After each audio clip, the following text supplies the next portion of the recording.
جب ہم دیکھتے ہیں کہ عام انتخابات میں ان جماعتوں کو بڑی کامیابی نصیب ہوئی جن پر خاندانی مورثی لیڈرشپ کا الزام ہوتا ہے۔ اب جب انہیں اپنی سوچ کی شکست ان کو ملتی ہے تو وہ کفر میں کہتے ہیں عوام جاہل ہے، اس لیے ان سے حق آزادی رائے واپس لے لینا چاہیے۔ دوستو، لیکن میں اس سوچ سے اختلاف کرتا ہوں جو عوام کو جہل اور کم فہم کہہ کر انہیں حق کے رائے دہی سے محروم کر دینے کی بات کرتے ہیں، کیونکہ میرے نزدیک عوام اگرچہ دانشور نہیں ہوتے لیکن ان کے اندر آنے والے دور کے تقاضوں کا اندازہ لگانے اور سمجھنے کی غیر معمولی دانش ہوتی ہے کہ کون سا سیاسی رہنما یا جماعت ان کے مستقبل میں آنے والے مسائل کو حل کر سکنے کی صلاحیت رکھتا ہے۔ اس لیے عوام جو ہوتا ہے وہ ماضی کے تجربات پر تجزیہ کرتے ہیں اور عوام انہیں دھتکار دیتی ہے جن کی کارکردگی بہتر نہیں ہوتی، اور بڑے بڑے سیاسی خاندان سیاسی منظرنامے سے اوجھل ہوتے چلے جاتے ہیں۔ ہمارے سیاست کے تجزیہ کار اور دانشور اب تک یہ نہ سمجھ سکے کہ سیاسی عمل کسی انجینئرنگ سے نہیں بلکہ عوام کی اجتماعی دانش کے ذریعے ہی آگے بڑھتی ہے، اور جب سیاسی انجینئرنگ کر کے گڑبڑ کی جاتی ہے تو نتائج خوفناک حالات پر منتج ہوتے ہیں۔ اس لیے عوام کو سیاسی دھارے سے علیحدہ کر کے کسی خفیہ یا انجینئرنگ عمل سے کامیاب حکومت نہیں چلائی جا سکتی۔ اس طرح ہر وہ سیاسی رہنما جو خود کو قومی، علاقائی اور عالمی تبدیلیوں سے ہم آہنگ ہو کر آگے بڑھے گا اسے ہی کامیابی نصیب ہوگی، اور جو بھی سیاسی شخصیت یا سیاسی جماعت ارتقائی عمل کی راہ میں روڑے اٹکائے گا یا تاریخ کے بڑھتے ہوئے پہیے کو روکنے کی کوشش کرے گا وہ ماضی میں دفن ہو جائے گا۔ اور یہی وہ بنیادی اصول ہے جس کا اطلاق مذہبی، سیکولر، انقلابی، نظریاتی، قوم پرست سمیت سیاسی خاندانی وراثت کے حامل سیاستدانوں پر مکمل طور پر اطلاق ہوتا ہے۔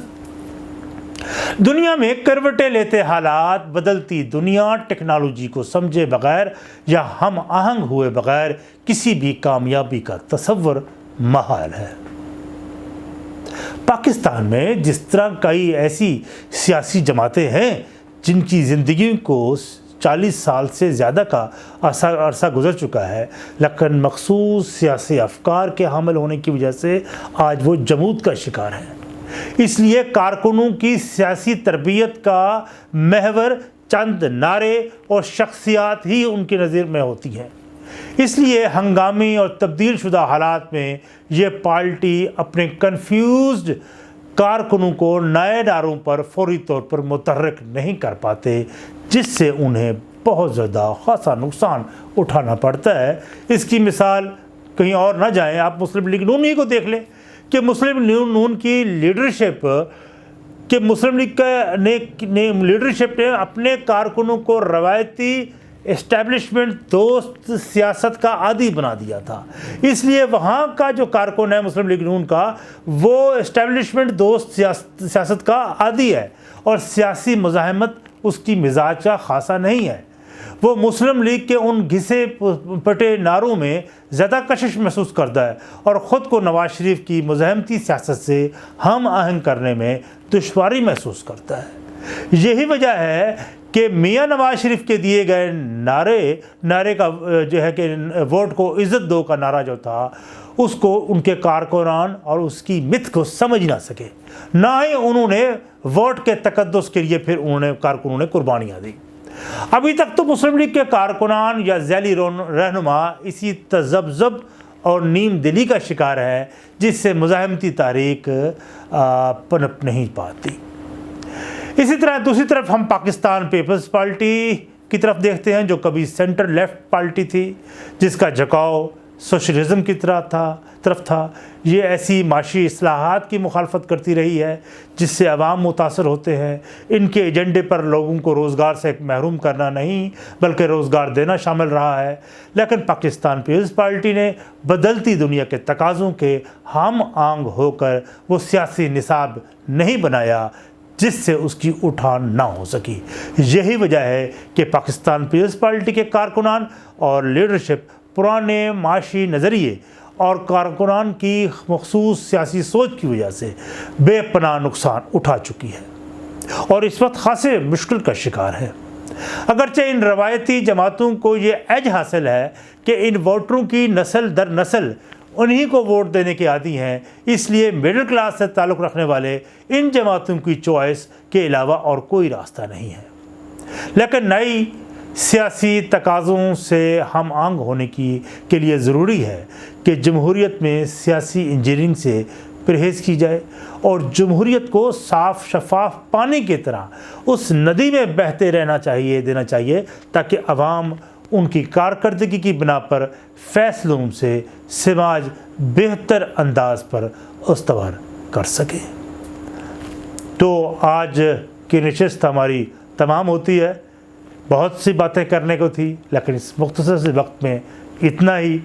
تو آپ جس طرح میں کہتا ہوں، آپ سے ریکویسٹ کرتا ہوں اس چینل تلاش حق عامر ہاشمی کو سبسکرائب بھی کریں اور اس بیل آئیکن کے بٹن کو بھی پریس کریں تاکہ آپ کو بہتر ویڈیوز ملتی رہیں۔